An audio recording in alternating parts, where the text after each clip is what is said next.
a doghouse. The hand-held stove. Handsaw. What's it called? Handsaw. The handsaw. That's what it is. That's what you use with it, is your hands. We are gonna build a doghouse for the puppies.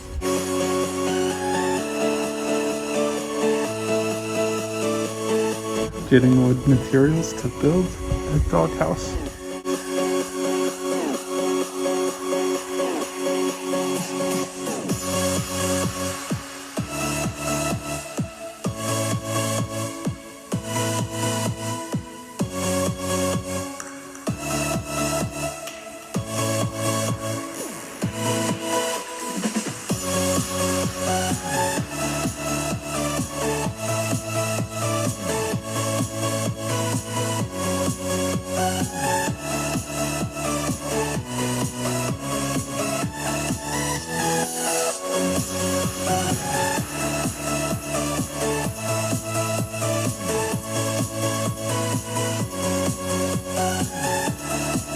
We are building a doghouse for Atsua, my parents' puppy, that we designed and created ourselves, and we don't have all the tools that we normally do in LA because Vincent has a lot of like electric saws and all those things, so normally the project would go a lot faster in America, but we have to do it with, what's it called, like an old-fashioned hand saw.